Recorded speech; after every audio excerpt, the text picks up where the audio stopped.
Hello ladies and gentlemen, how's it going? It's Ren here, and today we are playing World of Warcraft Battle for Azeroth. And here I'm going to be showing you guys how you can make quite a little bit of gold using some old farms that people aren't really doing since the release of Battle for Azeroth.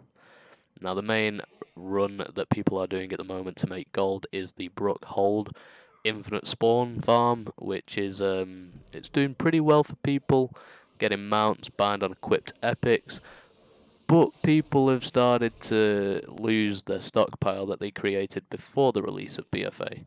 I know me personally, I've started to lose out on my volatiles, my primal fires, all those type of farms. I did a lot of volatile water and fire farming before the release of Battle for Azeroth, and about 1 month in, I have actually run out of that stockpile. I did manage to make a hefty 1 million gold worth of volatiles, and they all have actually sold, which has been pretty successful. And obviously now, since there aren't really many people doing old farms, you can't really find yourself any groups that there used to be, like the 5-man groups for the Silithus Transmog farm, and the 5-man groups for the Pandaria Throne of Thunder farms. So since these farms are quite hard to do, quite hard at the moment with everyone farming Brookhold, and it can be quite boring running Brookhold all the time, then obviously there needs to be alternatives. Now one of the alternatives is dungeon farming, which anyone can do solo. Now Pit of Saron is amazing for this because it offers a unique transmog token that many people are quite fond of and really enjoy transmogging. It's the Quel'Thalas sword, which it looks pretty cool personally, I think so, but the price that the Battered Hilt sells for, I'd much rather just farm the token myself and sell it, as opposed to completing the quest chain. Now this token sells on my server for only 20,000 gold, however on the EU region average market price, it's currently selling for 70,000 gold, with a sale average of 40,000. So if you're making one of these in 10 runs, which is quite likely, I usually get one every 10 runs, then that's quite a good amount of gold. That's 40,000 gold per hour. Now obviously the way to do this is the way that I've just ran the instance. If you were watching, I just simply did a route all the way around, and I didn't go up to the last boss. And here you can see all the mobs have amalgamated here, and we're just gonna kill them all. They don't do any damage if you're level 101 or above. I'm not too sure about lower levels, but obviously you decide what you want to run this with. Have a look. I did try on my level 101 and saw that the mobs were taking a little bit of longer time to kill, so I decided to come onto my 110. I haven't actually bought Battle for Azeroth myself yet. I've not leveled up any characters. I've just been getting everything prepared, making sure I've got 16 level 110 alts before I even think about leveling them all up to level 120. So as you can see, I've just done one run, and I didn't really get much. Now, if you don't manage to obtain one of the Battered Hilts, you really aren't going to be getting much gold from this. The Netherweave cloth, the Frostweave cloth, is probably going to be your biggest gold maker here. If you've got a tailor making Frostweave bags, even then, it's really not good for gold. The greens I usually end up disenchanting because the chances of them selling Northrend transmogs were absolutely disgusting. Most of them anyway, at least the greens. So they really have low sell rates. Now this cloaks are really bad, really hard to sell. Cloaks are always too familiar. And obviously this belt, I don't think many people are going to be spending 500 gold on that belt, although it may be worth putting them up on the auction house.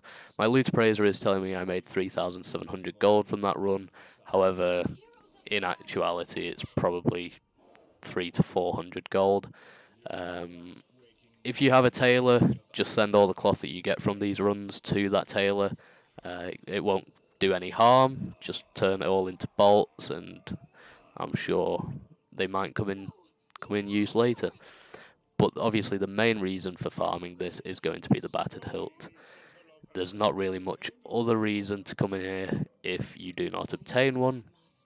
So you've got to really hope that you manage to get one in the time that you take out of your day to run this. Now, doing 10 runs, it can take you 40 to 50 minutes, just doing laps around. As you can see, I'm on a druid, which is probably the fastest and best class to be running this with. As you can see, travel form saves quite a lot of time. Now, I am skipping a few of the mobs. Obviously, it's not too hard it doesn't divert you, it doesn't take you any longer. But make sure you are running this on heroic. If you're not running on heroic, you will not have any chance of receiving the Battered Hilt. That's a mistake that some people make, and what some people I've seen doing the video also make. This is quite a popular farm. Lots of people farm the Battered Hilt. Lots of people have made videos on farming the Battered Hilt. This one really isn't too different to them. It's just, if you have not seen any other person upload a video talking about Battered Hilts, hopefully this is one that you have seen, and it just reaches out to a wider audience. Personally, the Battered Hilt market on my server is too active, so me releasing this video isn't really going to impact me that much. So unfortunately for people who do farm Battered Hilts on servers where it's got quite a high sell rate, I apologise if this affects any of your sales. But as you can see, it's a very easy farm. It's just one of the unpopular ones that not many people are doing at the moment with the release of Battle for Azeroth. As you can see, again, we're 6 minutes 40 in. Just killing mobs. Not really getting much. As you can see, loads of greens. You see just through the image of the greens that they aren't really too different from each other. The Commemorant chain vest and the Ulduar breastplate, really no difference in the two looks, and they think it sells for 400 gold, which I really doubt. So as you can see, 7 minutes in, these are in quite a tricky spot to loot, but the route is very simple. If you do want to wait at these gargoyles, they take about 10 seconds from after the time that I ran past them to actually come down and become killable. Other than that, there isn't really many mobs that I missed. I think I missed one or two, which, if you don't go out your way to kill this Wrathbone Labourer, because he's out of range of Growl, which is 30 yards, and then if you are using any spell that is 40 yards, such as Moonfire or Sunfire, then you're just going to have to run all the way back to him to loot him, which won't really be too time effective. So we're going to do one more run. Hopefully it would be convenient if we do manage to get a Battered Hilt to drop, but make sure that you're always running this in heroic. I'm sure when I started this out, the first time I heard of the farm, I was like, okay, I'm going to go Pit of Saron, I'm going to go and try and farm it. And I tried 1 to 2 runs before checking the loot table and realised that they don't actually drop in normal mode. Now, you wouldn't think that because the mobs are the same level. They just have more health, but obviously the loot tables change from normal to heroic. So as you can see, we start on the left side when you enter the instance. Don't really need to pull those packs over there. Make sure you pull in this one here though, because this one always walks up along the path. So if you get to the end, by the time you pull in this pack over there where my cursor is, the pack that I just pulled could be on the opposite side, which would take quite a bit of time. As you can see, the gargoyles haven't come down yet until now, where 2 of them land, and as you can see, that kind of slowed me down about 10 seconds, but I taunted him. So that should have pulled the other one. Now pulling these 3 gargoyles, these 3 plague-born horrors, should I say, does take a bit of time. Again, it all depends on your time efficiency. If you want to pull them or not, it's your choice. This one over here doesn't really cost any time. Growl, it's still in the same path that I was going to take anyway. Make sure you're running through this pack. There isn't really that much mob density. You're really hoping on the chance, quite a low chance as well. But pulling these mobs up here, also a diversion from the normal path of just going straight round. It is only 5 mobs, 6 mobs should I say, and the boss, but the boss resets. So it all depends on whether or not you feel that it is time worthy. I'm sure this run can be done within 2 minutes if you were to just skip the gargoyles, skip the 3 Playborn horrors, and skip those 6 mobs up by the boss. You could easily get your 10 runs done very quickly.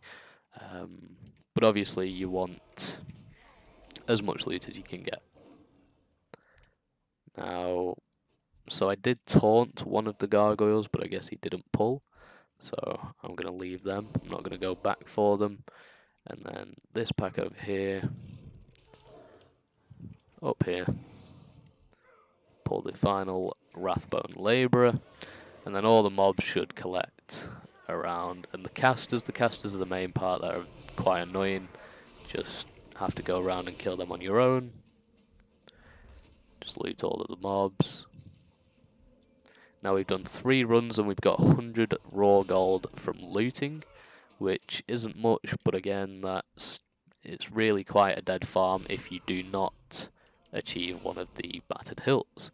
So the 90 gold, the raw gold that you'll get from killing the mobs will barely cover your repair costs, I guess. Apparently this is worth 2,400 gold, which again, really doubtful. My TSM is not showing my sell rate on my server, so I can't really give a judgment on that.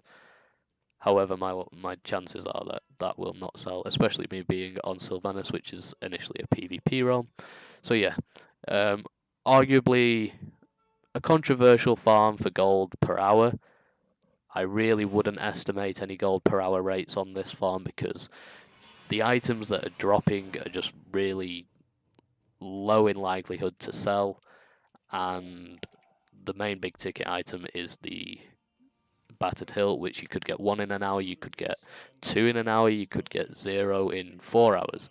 It's all chance, so people who are putting gold per hour numbers, ridiculous gold per hour numbers, I think the worst one I've seen is, I think it's 100,000 gold, 120,000 gold per hour in their title of the Battered Hilt farm. It's really illogical. It's really not likely that you're going to be earning that much. I'd say, from my personal experience, I have achieved a likelihood of 30,000 gold per hour, including transmoggable items and cloth, from just running Pit of Saron.